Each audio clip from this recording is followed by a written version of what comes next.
Sorry, you said that Macho Man was in. He had a heart attack, and that made it so he started accelerating. I think so. That could have been it. I'm not sure how what had happened there. But he was going really, really fast. He was going super fast. Like it was like one of those highways. You know, in Florida, how they have like those highways and stuff like that.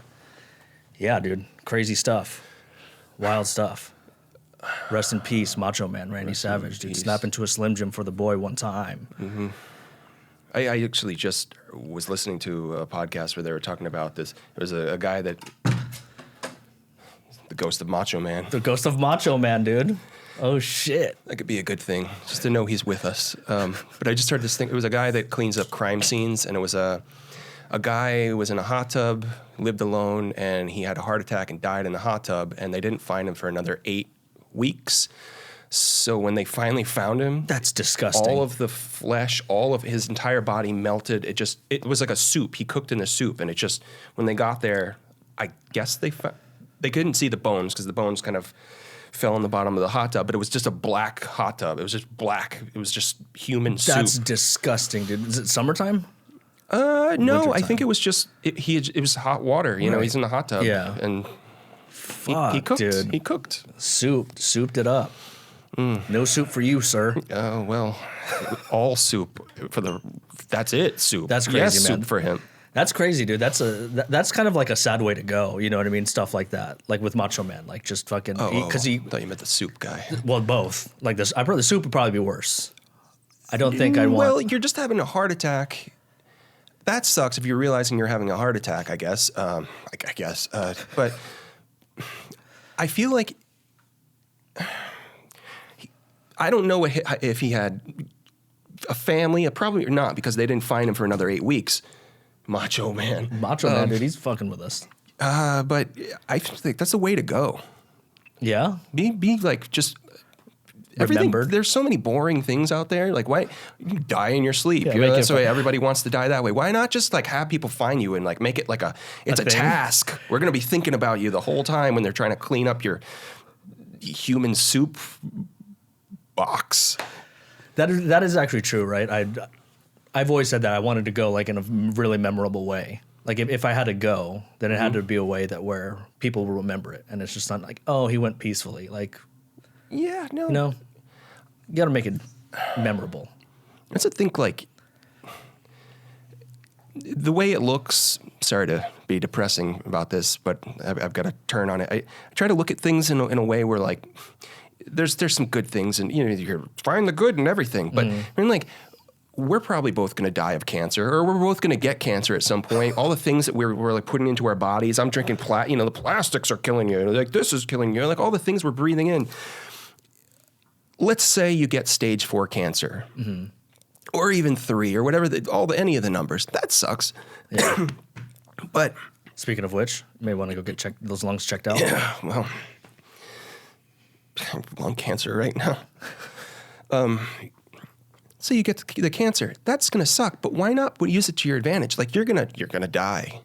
Why not just take out like a bunch of there are terrible people in the world. Why don't you take them out? Why don't you do something do something? I forget where I heard the story from, but it's some dude. I think it's from like someplace in Europe. But he went to jail or for prison, and he killed like 30 to 40, 50 people. And Did they deserve it? So, what is going on? It's Macho Man. Don't question Dude, it. this is wild. Oh, that's ridiculous. I literally just put tape on those. But sorry, I don't know where this was, but yes, basically he went out to kill murderers and child rapists and stuff like that. That's what he did, and he actually didn't even finish out his sentence. They got him off on for good behavior. Because he was such an ideal murderer, right? Because he would only go out there and harm those who harm others. And he didn't even have cancer, right? I don't know. I don't know what happened to him. I don't know what happened to him. I mean, I don't know where it is. I know that there is a guy though that who basically did that, where it was just like he felt the need to do this. He's a superhero. Yeah, yeah. It's like a wild thing. I don't know. So you think that people who are bad people, especially if they're repeated offenders, right? They should be taken out. not taken. I mean, it depends on what you've done. I don't know. Just like that guy keeps littering. We should. Well, some people are out there who do hate litterers. Mm-hmm. You know? Littering is one of my biggest pet peeves. I do get killing murderous feelings when I see people litter sometimes. But I don't know. I'm probably not gonna kill the person unless I've got stage 4 cancer. I've had it. Why not make a difference in the world before you go? And it'd be those people. Fuck them. I mean, more than just litterers, but... Give me 1 second. I'll have to see if I'm recording again. This is the most difficult part to myself.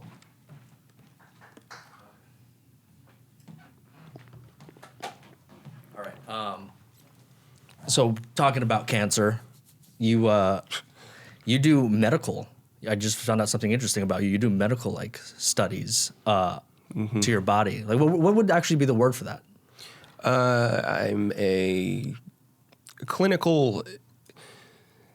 I do clinical studies. Basically, for all the drugs that are out there, things that have been approved by the FDA, they need to have guinea pigs, and they need to test these things out on human beings, and that's what I do. LA is really expensive, and this will pay your rent for like 8-9 months at the one place where I go. When I first started out, I had the 2 rules, which were don't take drugs if they haven't been if they've never been tested on human beings, and don't do spinal taps. I did spinal taps once, and I'm never going to do that again. And the other thing, most of the studies I do now are the first time they're being tested on human beings. Right. When you go in, they give you a full physical to make sure you're completely healthy before they give you this drug.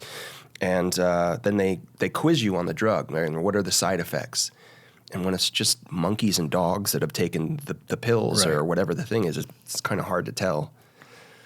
So, what makes it so hard to tell in humans? This sounds like a stupid question, but what makes it so hard to how are they sure? How do they know it's going to work on humans if it passed through the monkeys and dogs? Because me being stupid as I am, right? They don't. They one of the last studies I did, they cut it short. We knew going in there that it made the monkeys suicidal and extremely aggressive. And when you go in there, you either get the drug or a few people get the placebo. And I knew that I got the placebo because all the other people that were in this study, they people crying. They were taking turns getting to the showers with the cold water on. They're in the fetal position because it was the only thing taking their mind away from their skin burning. There's a girl that I saw. She was crying. She had a towel between her toes, her 2 toes, and she's just like grinding it down on the skin, and she's just bawling her eyes out because it's just. So, and they have to finish the trial, right? In order to get unless paid. They cut it short. Are you serious, dude? Yeah, I mean, which I thought that was a little lame that they cut the thing short, because you have the right to leave at any point. You say, this is a little, I don't like my skin burning, so I'm going to leave this study. Or, I really need the money, let's stick this out and let's see. Oh my gosh, dude. I mean, I had one study where luckily I had my own room for this, and it was some kind of pill that I was taking every day. It had to do with the lungs. I don't remember exactly what it was, but I was taking it, and I went to go take a shower after 2 days of taking it, and I'm drying myself off, and I look down, and on the side of one of my testicles is this huge white blister. And I'm thinking, oh. And you're supposed to, if you have a bad dream at this place, if you have a headache, if you have anything at all, you're supposed to report this to the nurses. And I saw that, and I was like, maybe this couldn't have anything to do with a lung pill, so I'm not going to say anything to anybody. But I am a little worried because I've never seen anything like that on any part of my body, let alone my balls. I go back to my bed, and about 20 minutes later, I kind of check on it again, and my balls have grown in size, and there are a bunch of those things all over my balls. And I'm like, oh my God, maybe I should, next time a nurse comes in, maybe I should mention this, because it's not, I don't know. A lot of things. I would have just jerked off. I would have thought, dude, my balls are big. I just got to rub one out real quick, dude. It took me a long time to jerk off after that, but by the time the nurse had come in, they had spread all over my inner groin. I had them on my armpits, and my testicles had grown to a size and a shape that was not what testicles are supposed to look like. How big? They were a pomegranate? a weird like deflated, jackfruit? like a weird Nerf, like a melted Nerf football or something. I don't know. It would. Dude, that's insane that they're giving people The things, this. and you have the right. They said, do you want to continue or do you want to leave? And I needed the money, so I said, I'll just continue. It just happened that they couldn't contact the drug manufacturer to see if it was okay for them to give me anything for the allergic reaction because it was a holiday weekend. And I just continued, and I'm not a smart No emergency person. number? No, it was a fuck, holiday. dude? They couldn't get in touch with these people. So I just kept taking the pill, and it kept getting worse and worse and worse. And then every few hours, a nurse would have to come in. I'd have to take off all my clothes, and they'd have to take pictures of me to see the progression. Right. And the smell was terrible. I didn't feel comfortable taking a shower because I didn't want to touch my body. This is a little bit gross, but I stopped eating because when you eat, eventually you have to poop. And when you poop, hopefully you wipe your bum. I didn't want to wipe my bum because when I was wiping, I was popping blisters that were going up my butt. Dude, what are you doing these things, man? Putting your body through this. Is it really just money? That was one time. Yeah. Plus, I had the freedom to be here, and I can do the things that I need to do. How long have you been doing this? For about 4 or 5 years. Have you felt in any way your body changed? No. For Mind? Like psychology-wise? Sure. Yeah. How but so? I feel like it gives me material to use. I look at it like all of the that I can respect. all of my That choices I in can life. I've done. I like to look at it like, this is dumb. Maybe you've heard this kind of thing before, but I look at my life like it's a movie or it's a book.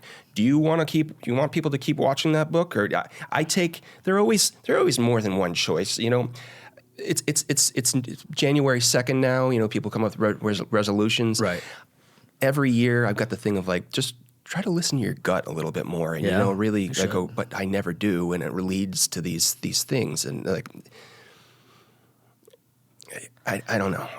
I heard this great quote. Is actually when I first started this podcast. I was talking to this guy, super smart guy. I just went to like a 4th of July party, and he was just there. One of the homies, like family friends.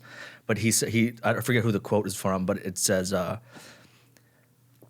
"Good judgment comes from experience, and experience comes from bad judgment." Yeah, I think it was Churchill, or no, I mean, not Churchill. I don't know who it is, but.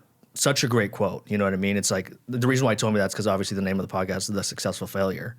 And he had told me that quote, and it just kind of stuck with me. Mm-hmm. And I don't know where I'm going with that. Well, it's brilliant. Then I've got a lot of experience then. Right. Yeah, absolutely, dude. Absolutely. What was the first trial that you had done? Like, what was the kind of like the thing to make you go into that? I was a little bit desperate. And was it like you heard it from a friend? Or no, I've known about these things forever. Since I almost did one of them when I was 20 years old. I looked in the back of some newspaper, and there was a thing for $15,000. They were going to remove one of your pinky toes and then reattach it with this new medical thing that they have. What the fuck? Oh, hear me out. I know it sounds bad, but if they weren't able to successfully attach your pinky toe, they'd give you $25,000. Every day I regret. I listen to another 20-year-old tell me, no, you're going to need your pinky toe for the rest of your life. I hate my pinky toes, both of them. It actually helps with balance. By now, I would have been used to it. That's true. I would have been used to it by now. Or they have so many good prosthetics. $25,000 for a pinky toe, huh? Yeah. Damn. Yep. That's a lot of money. Now, I've got small feet. Are they going to give me less money because of my small pinky toe? No, they'll take whatever you got. Whatever you got. That's wild, bro. What is the what's the largest amount you ever heard someone get paid off doing this stuff? $45,000. And what did they have to do? They had to, it wasn't actually medication. They were having the person for 1 month. They had to lay in a bed. I believe they had a catheter and maybe not a colostomy bag, but the person had to lay still in a bed for 30 days. Oh, fuck that. Fuck that. People were losing their mind. I guess a lot of people made it through that. But it's $45,000. So take a month off and make $45,000. Don't move. The one problem with that, well, maybe there's a few, but after it was done, the people that did make it through that whole thing, they had to be retaught to walk again, pretty much, because their legs weren't. There's no muscle. They didn't. Yeah. Yeah, dude, that's it. Those things are like sad when, because you probably know in the podcast, like I've worked in healthcare, so like I saw a lot of that kind of stuff. You know what I mean? And a lot of those people who are bedridden, they're on antidepressants because it is such a sad thing. Maybe they wouldn't be on antidepressants if they were given $45,000. Think about the money. That is wild, dude. That's so wild, man. Gosh, that's so crazy. Let's go back to that, what we were talking about, though, like psyche-wise. Like, how has that changed? How has that shaped your psyche doing this medical research stuff? It's a terrifying job to have because, it's that moment where the nurses will come in. You have a certain time written on a board right behind your bed. It says the exact time for dosing, and you've never taken this. Only monkeys and dogs, and they've got the thing. Let's say it's either a shot in the stomach, or I hate shots. I'm so afraid of shots. Or let's say it's a pill. They're like, they put the pill. The person holds it. You're not allowed to touch it. And they're like, all right, 3, 2, 1, and you're just that's a terrifying thing. And I think I'm just exposing myself to. It's constant exposure to fear,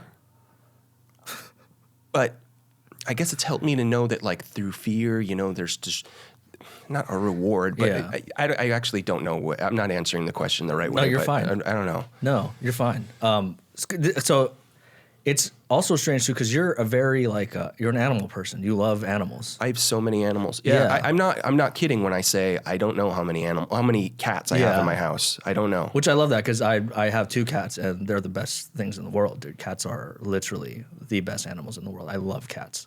They're so cool. That's good. I know it's. I'll come back to this really quick, but I want to say I'm happy to be here. I've listened to a bunch of these. You had mentioned in a few podcasts back that perhaps not directly, but maybe one of your spirit animals is a falcon. Yeah, I did. Come on, CM. You know, I didn't bring you a falcon. I didn't wear it today. I didn't wear the ring falcon today. I didn't bring you a falcon, but and you know that I've got all these cats, so I drew you a little picture of a falcon with a cat head. Dude, that is so fucking sick. Look at this. If I had a pencil, it would have been a little better, but I just had a marker, so. Dude, that is so sick. And you got successful failure on there? Oh my gosh, dude. Thank you so much, CM. This is amazing. I'm going to pause and give you a hug, dude. This is fucking awesome. I'm sorry, brother. my shirt's stinky. No, you're I'm fine, sorry. dude. That's fucking awesome, brother. Thank you so much, bro. That means so much. That's, oh, fuck that. Fuck that. Oh. Is you still, oh, now you're all fucked up. Sorry. Dude, that's fucking amazing, CM. Well, another reason why I was able to do that, I've got cool. this, because I do these medical studies, I've got some free time to do that, so. Well, thank you. Thank you for bad drugs, FDA and whoever's making those drugs. Pfizer.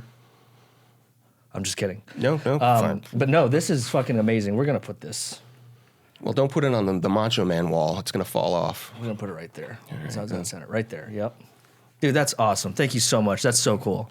Yeah, man, I'm a huge Peregrine Falcon guy. I watched a compilation of videos of them taking down prey the other day, dude. That was fun. These things will fucking... It looks like when they kill their prey, it looks like sonic boom just goes off, dude. Right? You've seen it before. Oh, yeah. I'm sure, yeah. Yep. Amazing creature, dude. Amazing creature. That actually looks like my cat, too. My girl cat. Her name is Emma. The head, anyway. I probably have a cat named Emma somewhere in my house. I don't know. Do you have a favorite cat at home? Yes. Yeah. Yeah. I fed him as a baby. You fed a lot of them I've had since, because I've got like a rescue, right? A rescue. Yeah.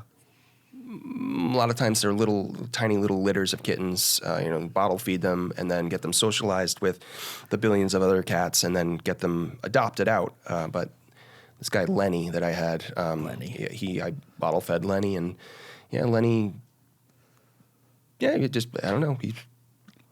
He still suckles. He's an adult cat now, but he'll still suckle. Horrible, dude. The one bad thing about him is that he loves to suckle on lips, but he'll come up when I'm sleeping, deep sleep, and you wake up and he comes up and he rips rips like mustache hair and beard hair out, and it's Lenny. Fucking Lenny. Yeah. That's adorable. How old is Lenny? Lenny is 3. So you've been doing this for a while then. So this is your rescue. It's not, no kidding. Bro, you're such a kind guy, man. This is amazing. You try to balance things out a little bit, yeah. Is it specifically just for cats? Yeah, just cats. I have 3 dogs, but they're there. Yeah. They're, you know, why not? Yeah. Any other animals? Not that I know of. I don't think so. Off the top of my head, Yeah. no. And how do they get to, or how do you find out? Like, do you go rescue them and stuff like that? Or do people just call you in? How does that work? Well, sorry, ladies, I'm married. My wife is in the veterinary field, and so she, you know, was doing a thing where you go around. These people will call up places and say, "Hey, I've got a lot of feral cats around." Gotcha. You go in, you get them neutered, you bring them into a place, get them neutered and spayed, and then you bring them back. But oftentimes you'd find litters of kittens, and Right. Yeah. through that, it just kind of grew from there. Now it's like a thing of like, oh, they're good with cats. Let's give them more. And so do you end up finding homes for these cats? Yeah, you do. Yeah. You should do a TikTok, dude. You should make like a TikTok account for your thing. I actually have a TikTok account, and out of Plug it. all the things I've ever done, it's gotten the most hits out of anything I've done, and people get so outraged. I'm sure maybe your cat has vomited before. When you have a billion cats in your house, there's a lot of vomiting going on. So I like when they vomit because I'll rush over and I think make videos of them vomiting, and that's all I put up on TikTok. I'm like, well, you should put up your comedy, put up your music that you do, put up this or that, your thoughts on, you know, George Bush or whatever the thing is. No, I've just got cats vomiting, and people now I have. It's a niche, though. A lot of them have been flagged because people get they're like, you must be doing something terrible to the cats. I'm like, cats vomit. Yeah. So now I have to put the headline. I've gotten smarter and I'm like, just so you know, baby thing is one of the cats. Baby thing is just vomiting because it's a hairball. Yeah. I have to like put the little things in there to like walk people through And the then video. have people like been more chill about it? Yeah, now they're not flagging the videos so No much anymore. shit. But yeah. Dude, yeah, let's go back to you being kind, because you are a kind guy, but there is some sort of monster in there. Yeah, because even your stand-up, that's why most particularly where I see it, it's like you are so frustrated with things, but the way it comes off, like the energy you bring off, it's so just like almost childlike in a way, right? Like your frustration. It's a level of, I like to think of it as like a level of sincerity. The things that, as you know, there's so many different types of stand-up comedians, different ways of getting yourself across. And I feel like just unlocking myself in a way when I get up there and I tell people things that I never thought I would ever say, or I reveal things, but I'm being as sincere as possible, almost so much that I can't even take it. I'm just like, I want people to know this, I don't know, this or that about myself, and the stories or whatever, the tales, the directions I've gone in life. I think since I was a little kid, I've always been told I was lying. People were like, that didn't happen. I've always had weird things happen to me, or I've always done things where things happen, and then I go to tell people, and people don't believe me. Wow. And what a great place to tell those stories in front of like a bunch of people. True. Even with stand-up, sometimes people will be like, that didn't really happen, did you? Did it? And it was just a bit. I'm like, no, that really happened. Bro, maybe we can talk about the blind girl bit. That was, dude. It was a blind girl, yeah, yes. Bro, that is hilarious. I completely forgot about it. Well, the one line that you said, and if you want, I can take this out, but the one line you said is that she always looked like she was coming. That to me is fucking hilarious, bro. The blind eyes looking back, rolling back in the head. It always looks, if you put mixed sex with a blind person, it's very orgasmic. Yeah. Bro, that is literally the funniest thing you've ever said. That was so, and it was all improv. You were just riffing, dude. I don't even think the improv mics, a lot of the material I get is from the improv mics. I think I've told you this before, but it's like, you go up there and someone pulls a thing like, hey, what do you think about, sneakers? And you say whatever you're saying, but you might say a word or something that I feel like I buried so many things into my head that I've forgotten so many things, but you saying like a key word in there, and I'm like, oh my God, that made me think of in high school and this, that, and then it's like, as I'm sitting there waiting to be called to go up on stage, the whole rest of the time I was like, should I say it? Should I say it? And then I get up there and I'm like, I'm just gonna spill everything I have, and just like I'll say things. There's so many times on stage where I've like said things, and I'm like, I can't believe I just said that. I revealed this thing about myself or something that I've done. But in the long run, it's really therapeutic, and I've gotten it out, and it's no longer like a burden. A burden. Yeah, it's just 100%. Out there. Yeah, it's just out there, and it's cool because we all have our stories, man. We're all fucking crazy. No one's perfect. You know what I mean? And that's what that.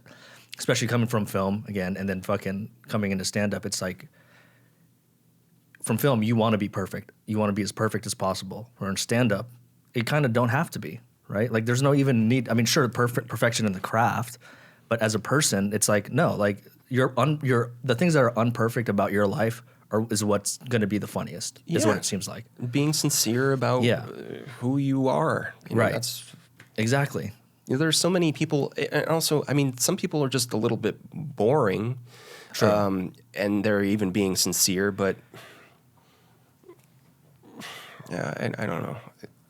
Yeah, I just, sincerity is the key that I look at.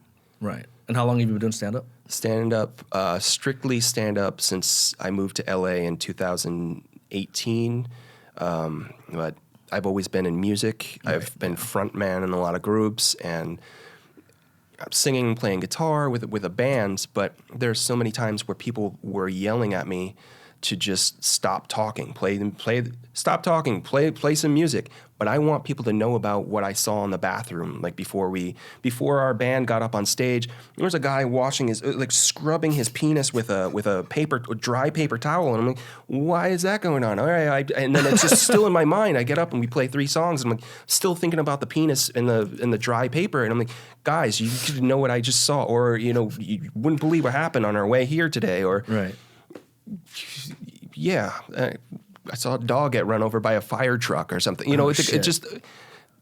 But yeah, I want people to know, and I feel like I've been doing stand up for a long time. Mm-hmm. When I was in 6th grade, I did stand up. Actually, I was the MC for our 6th grade talent show or something. Oh, there you go. Hell yeah, that's fun. Yeah. When I was a little kid, one of the things I used to always collect, the 101 whatever jokes, and there were all these little kid jokes. And so that's right. I don't tell jokes on stage really, like I don't like, but I do come up with jokes, and they're always like, I got stuck in that thing from when I was 10 years old, 10 years old, of like, I do come up with jokes, but they're like jokes for like little kids. I'll release a book at some point for just like 101 jokes for like 8-year-olds. 8-year-olds could be my audience. Yeah, there you go. Yeah. Hell yeah. I mean, could be, dude. Yeah. I've never heard of that. They do like high school like comedy nights. Do you hear about this?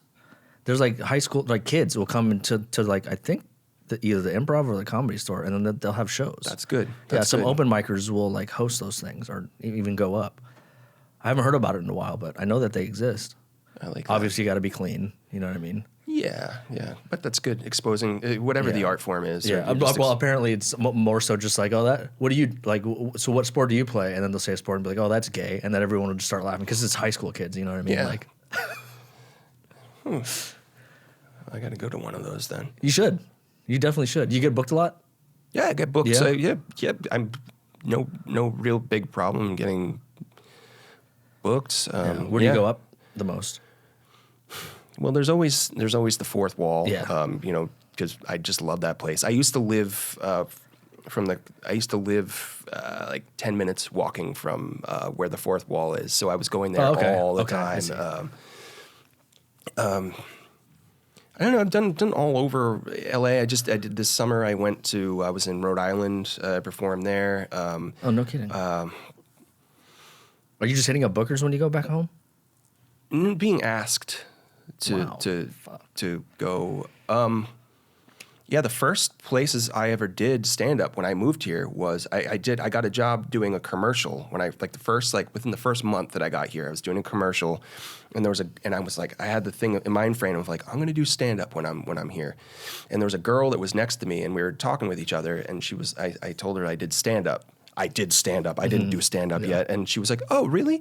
That's great." She's like, "I'm a stand up comic too." The next day she came in, she was like, "Hey, my buddy is a promoter for a show and somebody dropped out from his lineup. Do you want to do a show?" And I was like, "Yeah, sure." And she said, "Okay, it's going to be at the Comedy Store." So my first bunch of shows were all at the Comedy Store. What the fuck? I think I cheated my way into it somehow. But yeah, it's 6 minutes to go at the Comedy Store. And the jokes that I first came up with, I was like, they were so awful. And I was just, I hadn't gone to any open mics. I hadn't done anything. And I'm just at home in the bathroom mirror trying to go over, like not knowing how to really do the thing. Mm-hmm. So I'm trying to rehearse like it was a script. And it's terrible jokes. Just like one of the jokes I remember having was, werewolves are pretty scary, huh? What about wereworms? I don't know. I don't know where I was going with that. I feel like I could still work with something with that. And then all of a sudden, it was like maybe 30 minutes before I was supposed to leave the house to go there. I'm like, this is terrible. Why don't I just tell one of my stories? One of the things that happened to me. Yeah. And so I just went and I told the story of like something that happened to me, and and I just kind of I just wrote it out, and then I just kind of retold it a bunch of ways with a stopwatch to make sure I knew like where I could fit in within like that amount of time, and then it was good enough. So I just kept getting called back to the Comedy Store. Jesus, dude, what the fuck? Yeah, and then I started going to then I started to go to open mics. Yeah, wow. Yeah. Do you still go up there to this Comedy Store? I haven't done a show there since COVID. Oh, wow. Yeah, so maybe I digressed. I don't know, but Who knows with this game, man? I'm starting to figure out that you just don't know. no, You don't know. no. It was like we were talking today at the open mic, or someone brought it up. It's like you don't know if everyone likes you or if they think you're funny or anything like that. Like that is 100% true. 100% true. And there are definitely people that don't like you, and there are definitely people that do like you. Right, and right. That's okay. There always Yeah, will 100%. be. Yeah, 100%. As long as, hopefully it's not everyone doesn't like you, then... Which we do know comics like that, Yeah, there's one name that comes to mind right now, but anyway. Anyway, Cat Falcon, right? No. Cat Falcon. What do you see yourself doing with this comedy stuff, dude? Like, what do you want to do? It's lame to say that it maybe, but it's definitely a therapeutic thing. I need to get up there, and I do enjoy releasing these things that I keep finding buried in me, guilty things or just insane things, and the more I do it, I think it's just allowing me to just maybe this is selfish, but it's allowing me to just take a look at my life. And in Rhode Island, I did 30 minutes. Wow. I've got a lot of material, and it's just fun to just, I don't know, I just love it. I just enjoy doing it. I've always needed to be on stage, whether it was I see. playing music, whether it's doing comedy or just whatever. And I think back to the thing about people being boring. It's that we've seen a lot of comedy, and sometimes you see like some things are just can be funny, but like the topics are just kind of the same thing, the standard like, so you guys into dating apps, or like, what do you guys think about, I feel like I'm not a great comic, but I feel like I am so not boring. I can promise you, if you see me in a show, it's not going to be boring what I talk about. And it will not be anything to do with what any of the other topics were that came up. Right. I don't know. I feel like I can entertain in some way. Do you feel like you're going to be doing this medical stuff for the rest of your life? Like, I think that the cutoff age is 60. No kidding. which is weird. 60-year-olds are doing this, but times are tough for a lot of people. Yeah. No, hopefully not. No. Yeah. No, but it does give me a lot of material. Right. A lot of weird side effects out there, a lot of things. I actually just met somebody that also does it, and they were saying that the study that they had just done, one of the side effects was that you cry, your tears come out blue. What the fuck, dude? Yeah. This is crazy, dude. A lot of people do it? Like Enough. We were talking about before, like Robert Rodriguez, a famous filmmaker. That's what he did to fund his first film. Mm-hmm. I think he made like $7,500 or some shit. But he was so that's actually a good question. Are you in a clinic the whole time, or are you going home? I'm in it. I'm in it the whole time. So what's the longest you've ever been in there? The longest I was ever in was 16 days. Can you leave? No, I can't leave. You're in a wing of a hospital, which is also a good thing because if something goes wrong, at least you're in a hospital. That's so true. That's very true. No, but when I'm in there, let's say it's 15, 16 days, I'm in there, I can bring, I bring things to watch. And I do a lot of writing. I do a lot of, I don't have to get into this, but I've done jail time. Been a couple times, maybe more than a couple, that I've gone to jail. Jail or prison?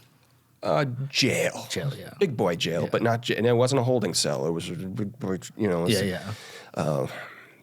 But I equated kind of like that, where I'm in there for this period of time, and I start thinking about through having to share a bathroom with all these other people, or eating terrible hospital food and all this other stuff, and then looking out the window, seeing a guy walk by with a dog and thinking oh, I wish I was that guy so badly. I want to be, I want to walk a dog. Or I'm looking at just the hills off in the distance out the window. And I'm some prisons, I guess you don't get windows, but at least I had that. It's oh, I wish I was out there walking through, hiking through those fields or whatever. And when I finally get out, I appreciate life so much more. Right. And also I write out all of my priorities. I know what to do when I get out for the next bunch of months. I've got I set goals for myself, which I could do. I guess I don't need to go somewhere to do that, but I don't need to go to prison for that. But I do kind of, and it's the little extra thing. Do you think being in prison maybe helped you with doing this clinical trials and stuff? Because I'd imagine that's hard. I've been to jail, not prison, but jail.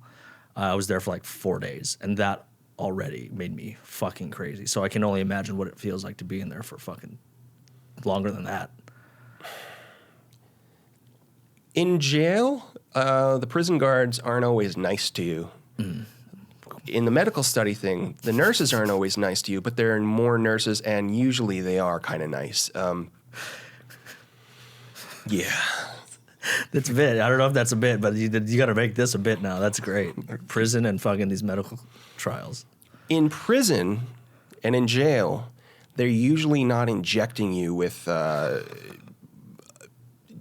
unknown drugs something and to things. give you fucking open sores on your balls. Yeah. It could happen, but usually not, I want to say. I don't know. Depends on the jail you're going to, but most of the jails I know of, no. It was so weird, dude. When I went to jail, it was the second day or something like that. I think it was on the phone, and I got off, and some dude I knew, I'd from an MLM or something like that. I was in the multi-level marketing, but some dude I knew was in there, and we're just what up, dude? In fucking jail. It's good to see you. I totally forgot about that, dude, until I fucking started thinking about that. That's crazy. That's what. So, if you don't mind me talking, what did you go to jail for? I am innocent of all the things that I've done. Well, if you don't want to talk about it, we don't have to. There's been several times. One was $17,000 worth of damage that I did. I thought I killed a guy. I had no idea. I didn't kill anybody. I'm not going to get into that. Another time involved me. One of the last times. I walked into someone's house. Mischief. It was criminal mischief. That's what I was charged with. Never mind. We don't have to. Yeah. I'm innocent.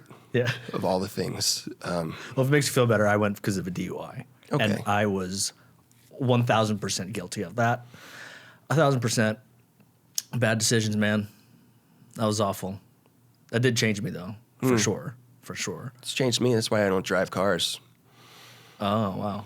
The United States government will not allow me to to operate a motor vehicle. No fucking way. Damn, man. That's wild. It's okay. It's changed me. It's helped me. It's Yeah. just Active walker, though, I'm a walker. Yeah. which is sometimes hard in LA, I can imagine. Yeah, you get used to it. Yeah. Although a lot of my money ends up going to Uber. Yeah, I can imagine, dude. Yeah, anyway.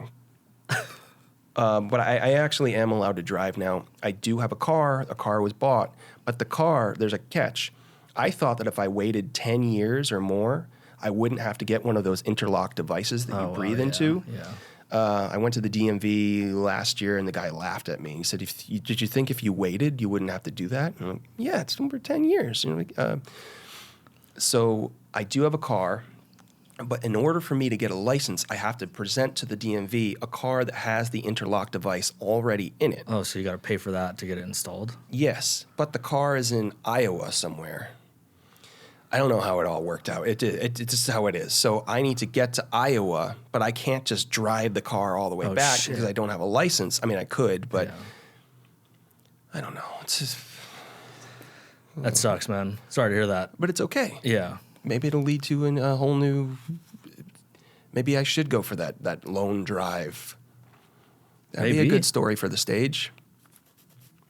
That's true, too. The shenanigans I get into along Yeah. the way. Yeah. Yeah. Do you feel like comedy has like kind of turned you into that? Like again, someone said it earlier at the mic, but it's like finding like not even the bad stuff, but anything, and trying to come out with a bit for it. You know what I mean? Like, are you at like that point where? No, I try not to be like that, but I will. My ears will perk up a lot more. Where I listen with comedy is allowed me. It made me to listen a little bit more. 100%. And also, I'm constantly trying to write things down. You know, if I get like a little thing, I'm like, oh, I'm gonna forget this, which you always do. Always Forget do. the thing. Always. No matter how funny you think it is, you always fucking forget it. Yeah, so I'm constantly writing things down, even if they're like the little kid jokes. You know. Yeah. So yeah. Are you getting those things published? Those little books? No, I haven't. I just have a collection of them. Gotcha. You should try. You should definitely try to get it published, dude. Yeah, I need to collect. I want to get 101. How many are you at right now? I don't know, maybe like 15 or 20. I got a little bit left to go. Yeah. What do you like to do for fun, dude? I play music constantly, like writing music, recording for fun. Do you still see like shows and stuff like that? Like you go to like Yeah. I go to shows. I do see a fair amount of, you know, I'll see music, I'll see comedy, but my favorite place to go see comedy is going to the comedy store, since we're not paying to get in there. You can just go sit in the back and watch it. And You go often? I definitely go like I try to go every Monday anyway. Okay. I always sign up for potluck. And you get it or you don't, but I love to just go in there because you see your peers doing the thing, then you see like, you know, just all levels of comedy. Yeah, that's very there. true. That is very true. Yeah. You ever go to the improv? Do you ever go up at the improv? No, for some reason I've always I almost said stay clear of there, but I don't really go to the improv that much. I don't know why. It just doesn't work out that I'm going there. I should. I should be going to all the places, you know, when I get a chance. But Yeah. Again, I'm sorry. I'm smelling my shirt. It smells terrible. I don't. You're good. I can smell it from here. Well, I can. Just forgot that was in the I laundry don't pile. know. It smelled. I thought it smelled all right when I put it on, and then I don't know. Something happened. It could be this medical stuff, dude. It could be fucking It could be releasing some hormones that you don't know about. What is it about like the long-term effects too? Like I'm sure that they give you a list of what could happen long-term. We'll find out. Are you covered by anything? Like, if something did happen and they find out that it was because of the experimental drug, are they going to cover your fucking medical bills? Yeah, they should. They should. Yeah. The other part of it, like, you have follow-ups after you leave. I see. And they're constantly monitoring you to see, like, all right, we have no trace of this drug left in you. They make sure it's completely out of you. They test your blood, I'm assuming, and piss. They're testing, yep. They're monitoring all your vitals, making sure, I feel okay. And you can't smoke or drink before you go into one of these clinics, or how does that work too? Because I'm assuming that you get asked, okay, do you smoke cigarettes? Have you ever smoked cigarettes? Do you drink alcohol? Do you drink coffee? Do you drink any caffeinated drinks at all? Energy drinks? Do you smoke marijuana recreationally? And all of these things. And you just say no. But they are going to test you. Like I know I don't. That's when it leads me to, like, I don't smoke weed. I will every once in a while maybe, but also with that I can't do it socially. Like, I'll do that if I'm playing music and just gotcha. It just kind of puts me in my head, and I'm just I do drink. I know the amount of days to not drink before I go in there. I know it makes it so I do a lot of I take a lot of mushrooms. Oh, wow, okay. Mushrooms aren't detected. They are not detected. Wow, okay. in at any.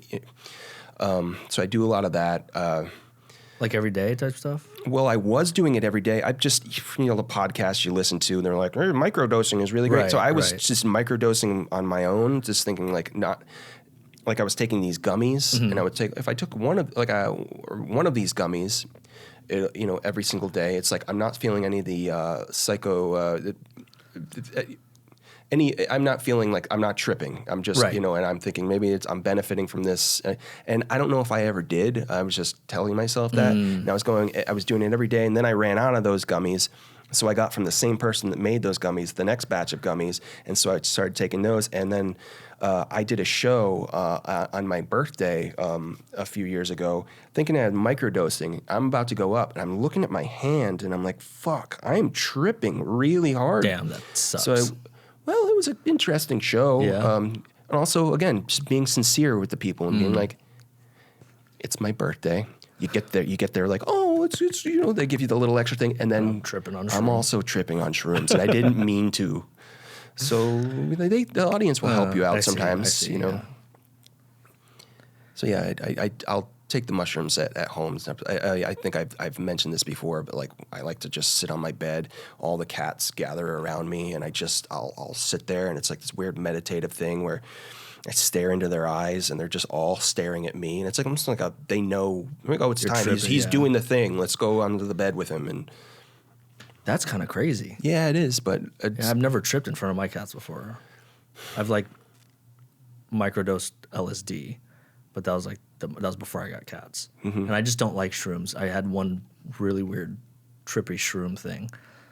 It tripped me the fuck out. Have you ever seen Neon Demon or heard of the movie? Yep, I like that guy's stuff. Yeah. Yeah, I forget his name. Nicholas Refn, Winding Refn. Yeah. Yeah, but the protagonist's name is Jessie, and it's all about her moving to LA and like trying to make it as a model. Jeez, yeah. And I remember I was sitting in this chair. It was my buddy's chair, and it was made for sound. So like it would bounce inside the chair, so it made the sound better.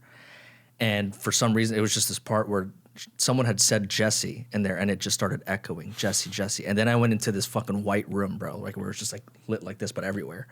And then it was just 100 me's, but all have different emotions. Like there was like a depressed me, like an angry me, a happy one, all these things. But there was just one Jesse in the middle that was glowing. I don't know who that was, but I was just like, what the fuck? And I just turned around and I was like, can we pause the movie? Okay. Yeah. And I never did it. I didn't even think I took that much either. But after that, I was just like, I can't do that again. I understand. The fuck out. I understand. That first comedy thing I ever did at the Comedy Store, the story I told was a story about taking mushrooms. In high school, my friends and I would take acid all the time. I would take acid in school. Fucking and A, I I never really got good grades in school until I started taking acid, and I kind of gave up. I didn't give up. I started taking acid. We'd be like, let's take it last period on Friday, just to say that we did it. And then it'd be like, let's take it second to last period. Then it'd be like, all right, let's go in the morning, let's do it. And then it would be like a Tuesday. We were taking acid all the time my senior year, and got to the point where I would write my reports or whatever the schoolwork was, and I'd just be so sarcastic. I'd be like kind of just a little crazier, and I just started getting really good grades, and I just was doing really good. So acid was the drug of, that we would do. And then I went away to school. I went to school in Boston, and it was on like winter break. All my roommates, they all left to go back home. And I'm like, oh, okay, I'm gonna get my buddies to come up to the big city, and let's do acid. Yeah. I haven't seen you guys in a long time. Came up, and they couldn't get the acid, but instead they had mushrooms, which you're like, from used to acid. Yeah. And then you get mushrooms. Plus, it wasn't a lot of mushrooms, but they were blue. It was the smallest amount of mushrooms I had ever taken, and it was just so intense and so hard for me to handle that I was like, guys, I can't even be in the room with you guys. I need to go try to sleep this off. So I ended up going into one of my roommates' beds. I got underneath the down comforter. It's wintertime in Boston, and the building that we were in, we didn't have control over the heat. It was just, heat was blazing in this place. Mm-hmm. So I'm underneath this down comforter, and the one light in this room was we had a 7.5-foot Burmese python in an aquarium, and the one light was from its heat lamp, the red light.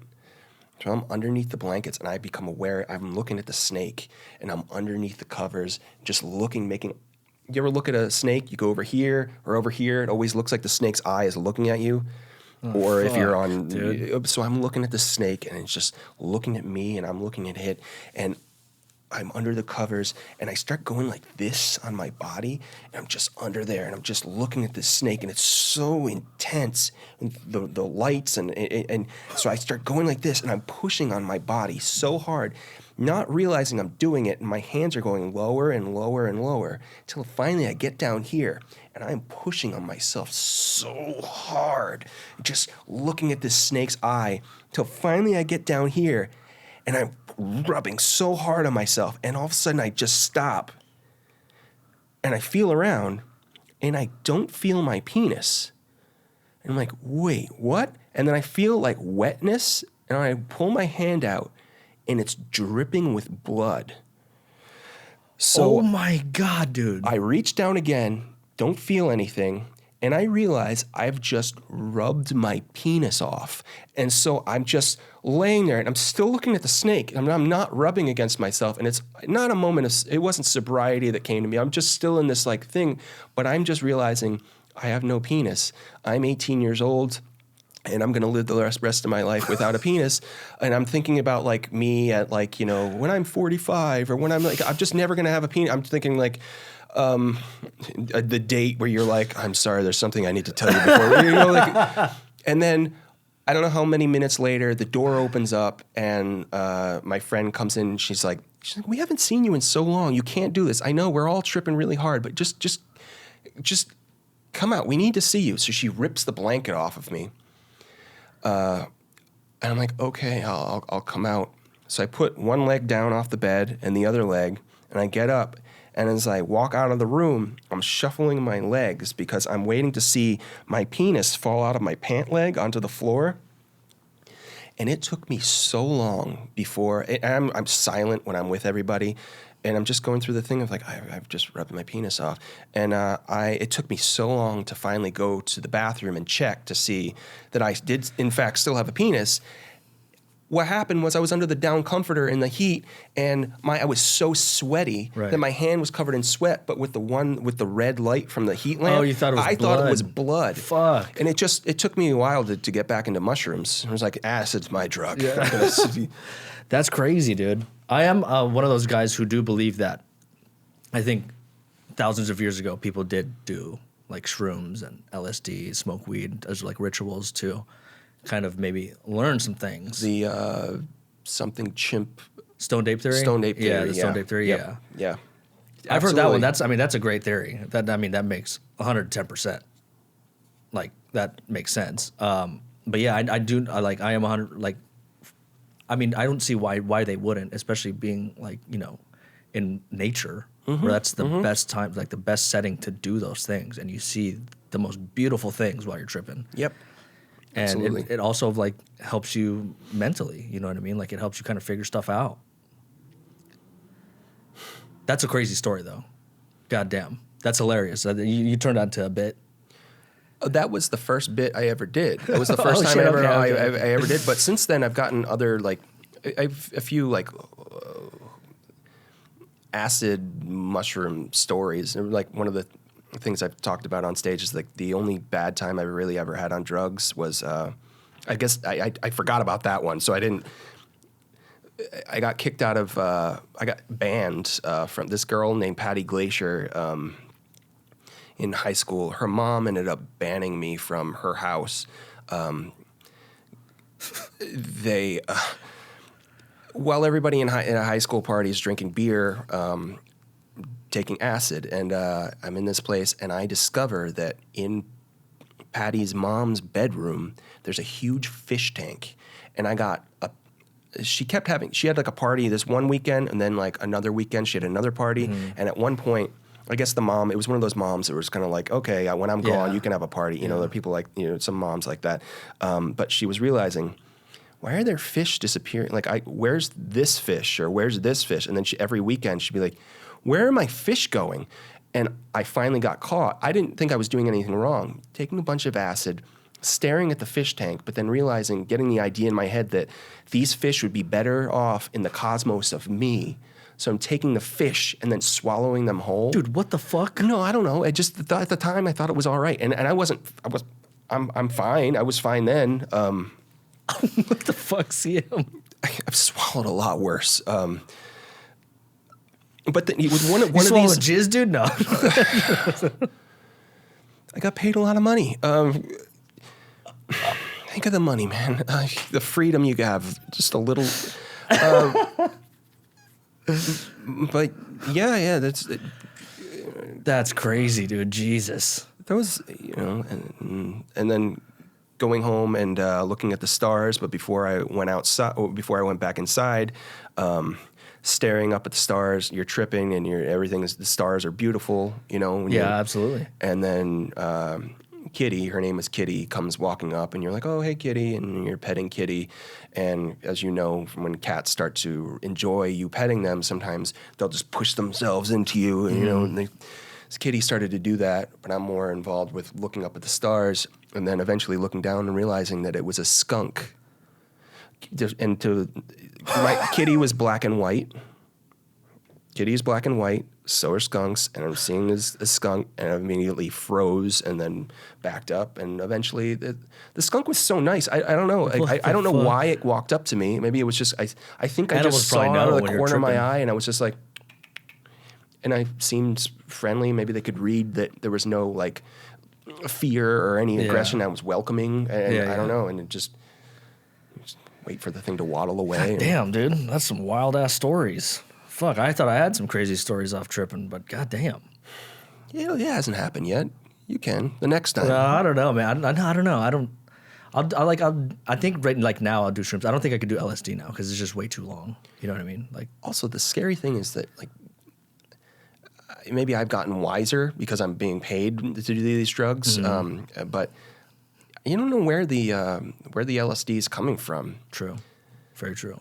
The last time I did LSD was I was at the Comedy Store, and I had there's a band called Uncle Acid, and I had the shirt on, and this random guy walked up to me, and he was like, "I like your shirt." And I was like, "Thanks." He goes, "Do you want some acid?" And I was like, I haven't been offered acid in so long, so I just said yes, and I took it, and it turned out I'm fine now. Yeah. But it was it's scary when you think where did this come from? Yeah. And is this LSD? What is this? Exactly. Yeah. That's Mushrooms, I like to think like it's. I could tell that this is some sort of fungus. It's probably not good to put any fungus in, But well, we are fungus. Humans are a type of fungus in a yeah. sense. We've grown from fungus, I think. I don't know. I'm really dumb. I could just be spreading misinformation again. Hey, I heard yesterday that the mammal that we all spawned from was the shrew. The shrew? The shrew. I don't know. I didn't make this up. I'm not a scientist. Anybody can say anything these days, man. You can. But I want to believe that we came from shrews. Prove me wrong. I like the stone ape theory. That's a good theory. Yeah, well. Anyway. Yeah. Well, off that, brother, dude, this was an amazing conversation. I learned so much about you, dude. Thank you. This I've had was a good lot of time fun. being here, and I've been enjoying your the podcast. I watch these. Also, my birthday. I have been paying attention to your podcasts. My birthday is the same day that your father puts up the Christmas tree. October 14th. Yes. I pay attention. I appreciate that, bro. I've been meaning to. I've been holding on to that for the whole time. I'm like, I can't wait to say that. That's amazing. And well, next year I know when your birthday is now, dude. When my dad puts up the tree, he'll give me that call and be like, "Oh, it's CM's birthday today." That's hilarious, bro. Or on my birthday, I'll be thinking, well, Jesse's dad's probably putting up the tree about now. Like, yeah. I love that, dude. Well, let's let the people know where they can find you, CM. Hospitals, jails. I'm on Instagram at CM_Gorham. That's GORHAM. I'm on, because I don't know what the thing is. I'm on TikTok at I'm gonna follow you too on that TikTok. That's fun. I'm at it's CM Gorham. No underscore for that one. Actually, is it T Musket or CM Gorham? What would you say? Like the Probably Team Musket. yeah, T Musket. It's TEA Musket, as in like the old gun. Team Musket. Yeah, because one of the groups I'm in is called Iceberg Young and T Musket. So that's we don't have to get into that. But yeah, it's if you want to see cats vomiting, that's my yeah. Well, I'm sure with all my followers, it's gonna blow up. Mm-hmm. Yeah. I hope so. All right, CM. Well, thank you so much, brother. Again, I You're appreciate welcome. it, and I appreciate everyone again for listening and watching. Until next time, peace.